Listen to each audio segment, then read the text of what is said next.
नाज़रीन, आज यौम पाकिस्तान 23 मार्च पाकिस्तान में कौमी जोशो जज्बे से मनाया गया है और पाकिस्तान के अंदर इस कौमी दिन के मौके पर एक आलीशान परेड का इनाकाद भी किया गया और यकीनी तौर पर हमारे फ़लस्तीनी बहन भाइयों ने भी इस परेड को बखूबी देखा होगा और वो बहुत खुश हुए होंगे कि हमारे बरादर इस्लामी मुल्क के पास इस बड़ी तादाद के अंदर हेलीकॉप्टर्स, लड़ाका जहाज, मिसाइल्स, टैंक्स और माशाल्लाह से इतनी जांबाज फौज मौजूद है।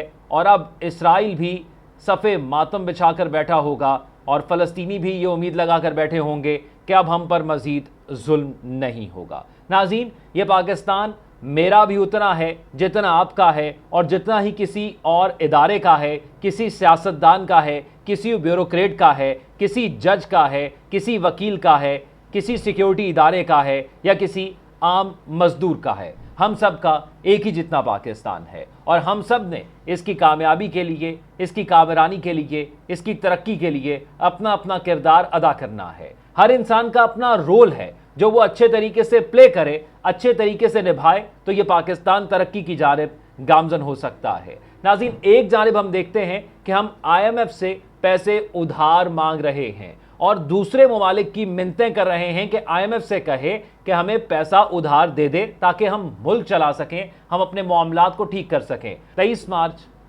पाकिस्तान के लिए एक अहम दिन है। करारदाद पाकिस्तान पेश की गई जिससे इस मुल्क की बुनियाद रखी गई। वो जो ख्वाब देखा गया था, जो सोचा गया था, जो जज्बे थे, उसको एक तहरीरी शक्ल देकर पाकिस्तान का इंतखाब किया गया। एक आज़ाद मुल्क हम चाहते हैं और हम लेंगे और वो हमने लिया। हमारे आबाओ अजदाद की ये कुर्बानी थी। लेकिन माजरत के साथ, शायद मैं गलत हूँ, आप कमेंट्स में मेरी रहनुमाई फरमा दीजिएगा कि मैंने नहीं देखा सोशल मीडिया पर, मैंने नहीं देखा नेशनल मीडिया पर, मैंने नहीं देखा कौमी सतह पर कोई ऐसी तकरीब हुई हो जिसमें 23 मार्च का असल मकसद बताया गया हो। कोई ऐसी तकरीब हुई हो जिसमें बताया गया हो कि वो सोच क्या थी जब पाकिस्तान का इंतखाब किया गया कि हमें एक अलहदा वतन चाहिए।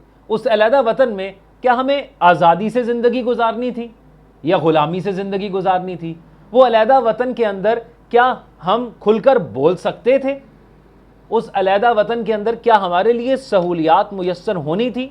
ये सब कुछ होना था, यही ख्वाब देखा गया था, लेकिन बताया नहीं गया। आज आपने अपनी नौजवान नस्ल को, मैंने नहीं देखा, मैं फिर कह रहा हूं, आपने देखा है तो कमेंट्स में मेरी रहनुमाई ज़रूर कीजिएगा कि क्या हमने कोई ऐसी तकरीब देखी गवर्नमेंट की सतह पर जिसमें यह बताया गया हो कि ये मुल्क हासिल करके हमने कितनी बड़ी कामयाबी हासिल की, इसके पीछे हमने कितनी जानें दी, उन जानों के शहादतों का मकसद क्या था?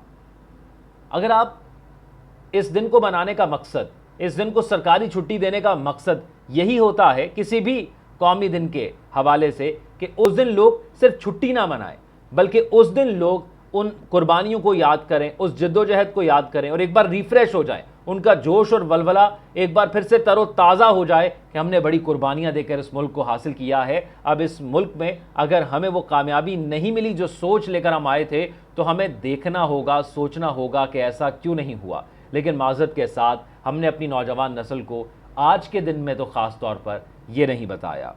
हम एक ऐसे मुल्क में रह रहे हैं, मौजूदा सूरत हाल ये है कि हम इकनॉमिक क्राइसिस के अंदर हैं। इन क्राइसिस का सद्देबाब कौन करेगा? इन क्राइसिस से हमें कौन निकालेगा?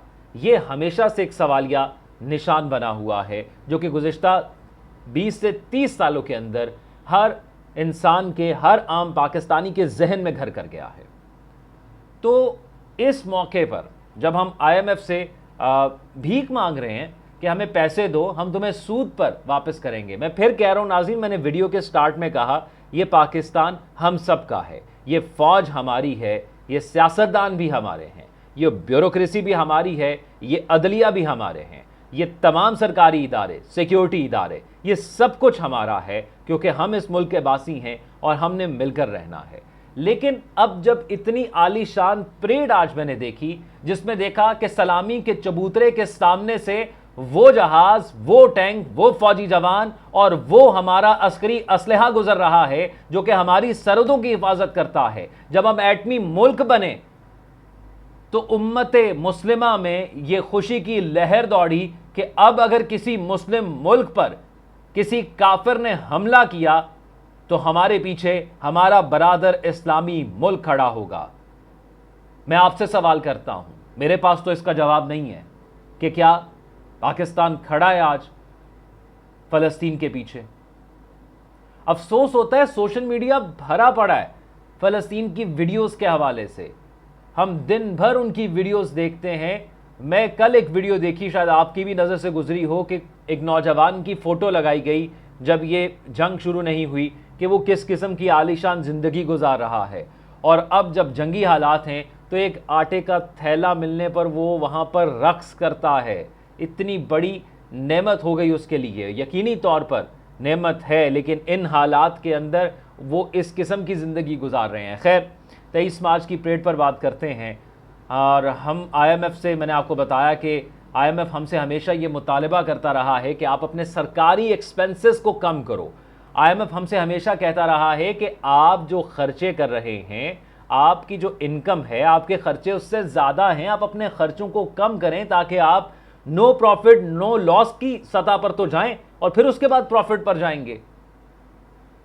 लेकिन आज की परेड देखकर तो ऐसा लगा कि पाकिस्तान में ऐसा कोई मसला है ही नहीं। पाकिस्तान खुशहाल मुल्क है। मैं इसके बिल्कुल खिलाफ नहीं हूं कि परेड नहीं होनी चाहिए। मेरा सिर्फ इख्तलाफ या मेरा सवाल उठाना सिर्फ इसलिए है कि क्या इन हालात के अंदर हम इस कदर करोड़ों और अरबों के अखराजात बर्दाश्त करने के काबिल हैं? क्या हमें ऐसा करना चाहिए? और आज ये सवाल उठाकर मैं सिर्फ ये यकीन दहानी करने के लिए जो आला हुक्काम हैं उन तक ये बात पहुंचाना चाहता हूं कि अगर अगले साल भी हमारे यही हालात हुए तो फिर सोचना होगा कि क्या हम इस किस्म की तकरीबात अफोर्ड कर सकते हैं। IMF की एक मीटिंग हुई, मैं पहले भी एक वीडियो के अंदर कह चुका हूं कि बड़ा उनकी जानिब से सख्त रद्द-ए-अमल आया था। उन्होंने इस बात को बहुत ज़ोर देकर उठाया था उस मीटिंग के अंदर, जब उनकी टीम अब गुज़िश्ता हफ्ते के अंदर पाकिस्तान के अंदर मौजूद थी, कि आप इतने सरकारी खर्चे कर रहे हैं, आप आलीशान तरीके से रहते हैं और फिर कहते हैं हम गरीब मुल्क हैं, हमें कर्जा दें, हमने अपने खर्चे चलाने हैं। यानी आज की जो परेड हुई है इस पे भी हमें सूद देना होगा जो अखराजात हमने किए हैं, क्योंकि जो पाकिस्तान की इकॉनमी है, मैंने बताया आपको, वो लॉस में चल रही है, वो नो प्रॉफिट नो लॉस या प्रॉफिट के अंदर नहीं चल रही। तो इस सूरत हाल में क्या हम अफोर्ड कर सकते हैं ऐसी परेड्स? ये एक सवालिया निशान है। आप अपनी राय से कमेंट में बताइएगा, और आप कमेंट में ये भी बताइएगा कि आपको क्या लगता है, हमें फ़लस्तीन की पाकिस्तान के अंदर सिर्फ करारदादों तक हिमायत करनी चाहिए या अमली तौर पर हमारे पास कोई ऑप्शन मौजूद है कि हम किसी तरह सिफारती सतह पर भी उनकी मदद कर सकते हैं? आप अपना बहुत सारा ख्याल रखिएगा, मुझे दुआओं में याद रखिएगा। अल्लाह हाफ़िज़।